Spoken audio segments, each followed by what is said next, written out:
Music has been part of our identity.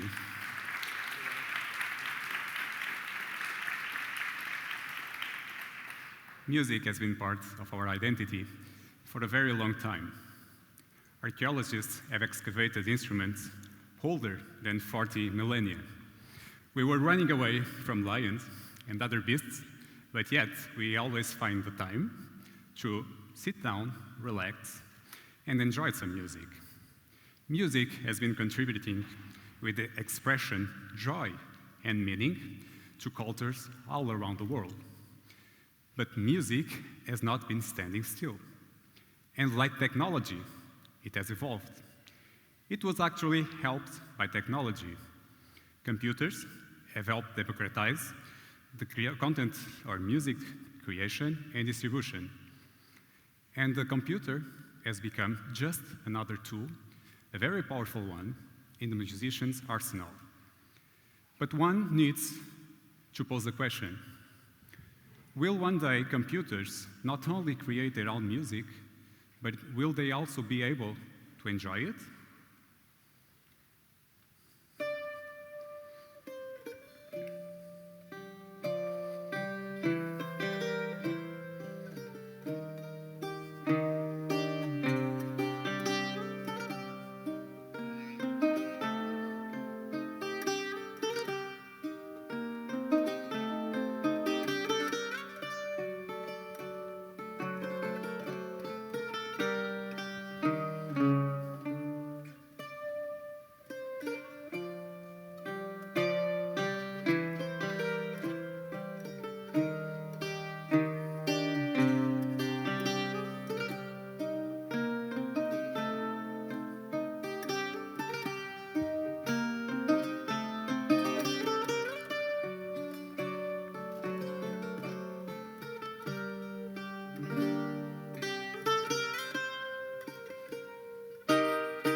Let's go back a few years in time.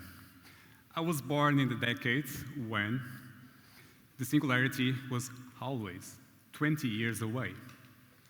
Over 30 years have passed, and that prediction has not materialized. When I was a kid, and when I was around 4 or 5 years old, I have very fond memories of the first time that I saw a computer. Does anyone remember when was the first time that you saw a computer? Plenty of people do. I was at my cousin's house. His name is Paulo. And he called me and told me, Elder, come here and let's see my new computer. And there it was. White keyboard, black screen, green letters, and the blinking prompt. I was completely astounded by that. It was probably the first time that I became completely in love with computers. And just imagine, you could press a key and something happened on the screen. It was completely amazing to me. Let's fast forward a couple of weeks. And I was getting home. Just remember that at the time I was 5 years old. I was getting home with my parents. And my father, he is a farmer and has a tractor. And that tractor was not kept inside close quarters. And when we arrived at home, there was a flat tire. And my father was unable to know who did that. It was done by someone. But me, in my infinite wisdom of a 5-year-old kid, obviously, I had the answer for that. So that is simple. let's go to Paulo's house. You write the question, who has punctured my tractor's tire? And the computer will reply it to you. Unfortunately, I eventually found out that computers don't have the answer to life, the universe, and everything else. And it turns out that actually they are not prescient beings. You can laugh now, but one can argue, where does a kid, or where does the general population get their ideas from what an AI should be? And I do believe that the most obvious question is that those ideas come from movies. And if you watch closely movies, we generally have three kinds of AI. We have the benevolent one, we have the conflicted one, and we have the murderous one. So let's start. Oh, by the way, there are some major spoilers ahead for movies that are over 30 years old, or even a TV show that is quite old. So let's start with the benevolent one.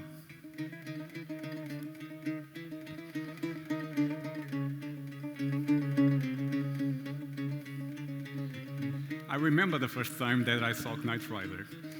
And in Portugal, there was a time where Knight Rider was dubbed in Brazilian Portuguese, and that's the one that I saw.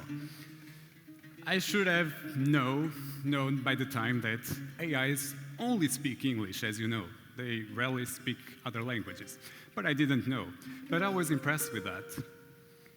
A human driver and his sidekick would fight for the helpless, and they would help them. This probably represents what we aspire as humans, to be better and to be able to help other people. And this is the benevolent AI. On the other end, we also have the conflicted AI.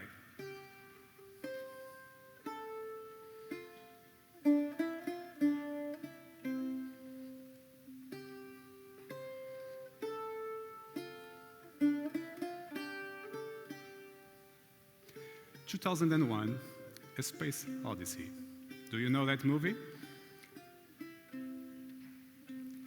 There is a very advanced computer called HAL 9000. The purpose of that computer is to take astronauts safely to Jupiter. That computer was capable of conducting human conversation. It would engage with the astronauts, and it was also able to play chess. What I didn't know is that it was also capable of interpreting human behavior, and it was also capable of art appreciation. It was pretty much like a human. But there was a flaw in its programming, which one and that one conflicted with its programming. So, to protect itself, it decided that the best course of action would be to kill its human's companion.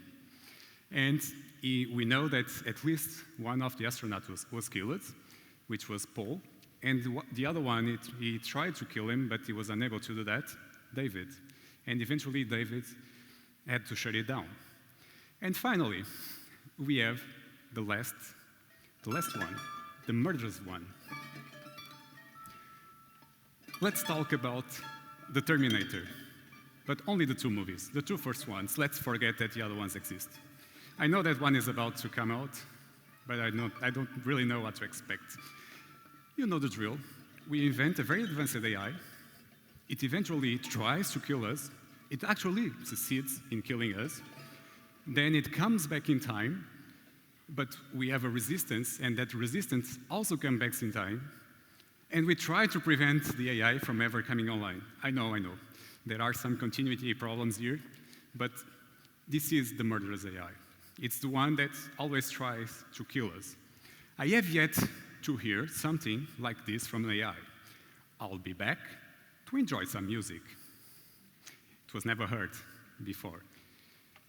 Fortunately, or unfortunately, it depends on who you ask, these kinds of generalized intelligence AIs have not come to fruition. Instead, we have very specialized AIs capable of doing certain tasks. For example, AlphaGo is capable of playing Go. And we have some other AIs that are capable of identifying those little animals that are like comets. They have a tail, and they do whatever they want. I'm obviously talking about cats. And we also know that AIs can also create music.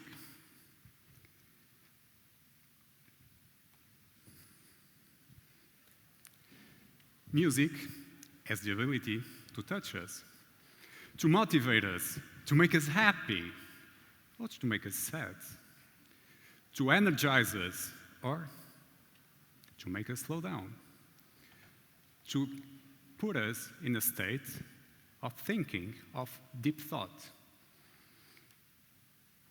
And we know that these emotions are very particular to each one of us. Music, as we know, has the ability to make us feel things. We don't always understand why, and the same song has the capability to create different feelings in different people. But one needs to ask the question, when we create music, why are we creating music? And what is music? And what does it mean to enjoy music? If I probably ask this question to each one of you would have a different answer to what it means to enjoy music. And also, when we create music, what is the purpose? Are we creating music to make you move? Are we creating music to make you think? Or are we creating music to a very specific subset of people that enjoy those strange musics? And some of the melodies that you hear in music, are they actually music?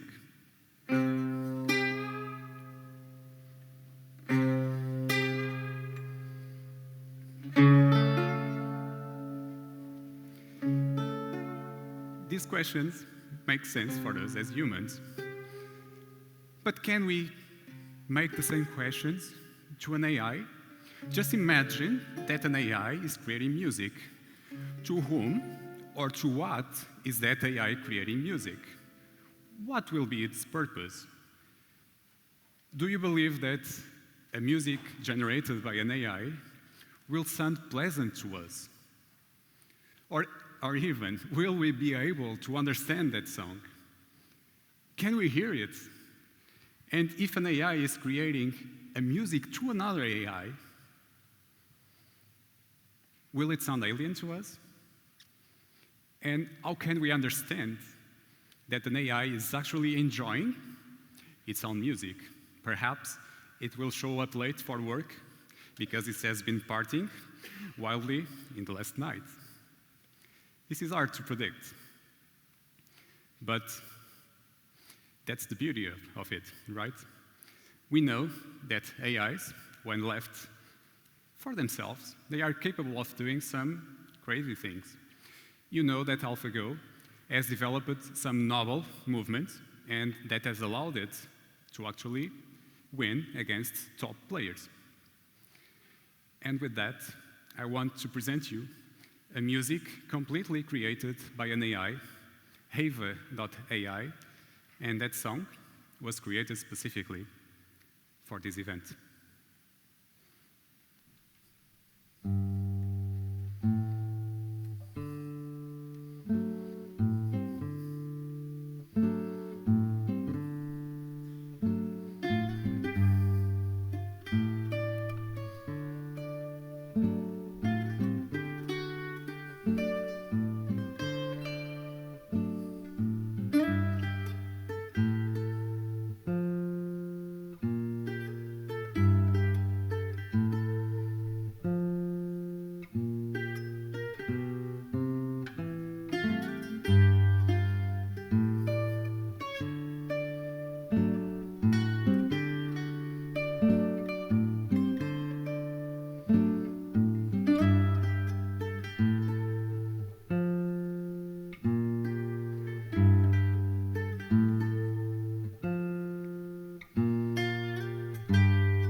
what do you think?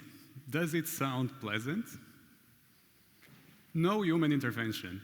All we did was tell the AI, use jazz as an inspiration, and this is what that AI came with.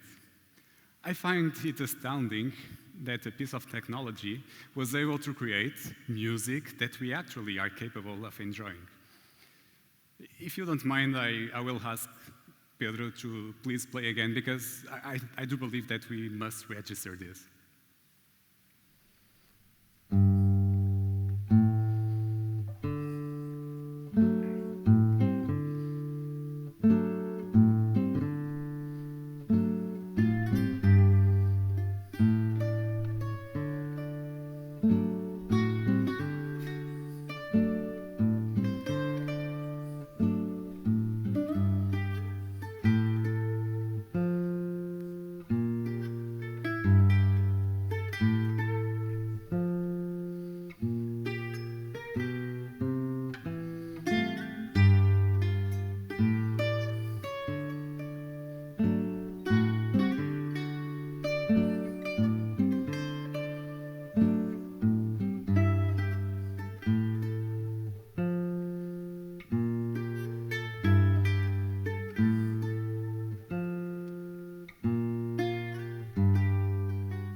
I believe that the next time that your music provider suggests you a song, you should ask yourself 2 questions. The first one is, could this song have any kind of melody that was entirely created by an AI? And the second question is, could this song have been entirely created by an AI? We are in uncharted territory here, and we quite don't know the possibilities of what's to come. We don't know what we don't know, but the road ahead of us is pretty exciting. And I do believe that in due time, we will be able to answer the question, can computers enjoy their own music? So you asked the last question, your last question about, so is it AI is possible to create, is capable to create music out of nothing? But I don't know if you agree or disagree with me, but AI based its music on the harmonies that are pleasant to humans' ear. So it must have been collecting the information about all of the music existed until the moment, or like some of the spectrum of music, of jazz music existed until now, to create something that would be pleasant, because AI cannot decide what is pleasant. So in response to your question, and as a question itself, isn't it we, humans, created a base for AI to create music? Yes, I would say that that seems to be the question. This is pleasant to us, and Pedro, you can also answer at any time. Thank you. I can add a little bit to that. At the moment, the way that the AI is trained, it's going to be pleasant. It's aiming for something that will please us, because that's the body of experience it has. The speculation will lead it to some time using, I don't know, spare computer cycles. We were talking about that over lunch. Use that time to create something for itself, using the concept of music. This does involve, I was kind of hoping someone would ask these questions, because this involves our sensory apparatus, the way we perceive music, sound, and what kind of perception, what kind of sensory apparatus will the computer use, what kind of decision-making process. So there's a long list of questions here that we are actually inviting you to ask. But yes, current AI works for us. The examples we've seen, I went onto the iva.ai website, I tried the first jazz theme, this is what it came up. I played it twice in a row, and that's about it. So it was surprisingly interesting for me as a musician to hear that. But I know that this is a bit like creating, going into a software development toolkit and asking, I need a new application for Windows or for Mac. it's heavily customized. There's a lot of human intervention. Well, I hope that someday they will come up with something by themselves. Thank you. Yeah, we probably can speculate that one day, because it has so many information available, one song might be genuinely different, and we might not even know that it's there. Well, I have two questions, one for Elder and another for Carlos. I would like to, for Elder, I would like to know a bit, well, I'm interested in the generation of music. It's actually my field of study. And I would like to know exactly if you can give us a bit of insight of or technical insight of what was the process in generating this piece, if possible. Well, the Ava.ai is really an application that you can use freely. It's an application that is available on the internet. Which one? Sorry? It's called Ava.ai. Okay. It's really an application. You can go there, and they are evolving that application. Right now, you can select a preset. You want to generate music that sounds like classical music or jazz music or rock music, but eventually you will be able to actually upload your own influences. We don't know technically how that works because this is a proprietary information, but what we know is that they have a huge database of music that they use to derive this. I can tell you that, and I found this completely amazing, GTC 2017, an NVIDIA event, the intro song to that event was completely produced by this AI. I invite you all to take a look at it. Just search for Ava.ai in YouTube, and you will have access to a bunch of music created by them. And sometimes it's quite astonishing that such a piece of music was actually created by an AI without direct human intervention. So it's really a tool that exists, and you can use it if you want to try it. Okay, now my question for Carlos. I guess you got a kind of a score from that side of our application, but then, of course, there is always the human factor of the interpreter. I mean, this time we actually had the pleasure to listen to you to a live performer. So it's how much did you have to put of yourself from as a human player into a computer-generated song? Well, music's always meant to be interpreted when you're performing it. Since there were several tracks and I wanted to be faithful to the original composition, I just played it twice. I had to use some recording tricks, so I went on Reaper and YouTube to learn how to use Reaper, and I pre-recorded a little bit of backing track for that, but that was written down by the computer itself. Maybe the turnaround was inexpertly added by me, but and I'm not a jazz player, so I decided to try and put the least bit I could there, just a little bit of groove. So I hope that answers the question. Thank you. Obrigado.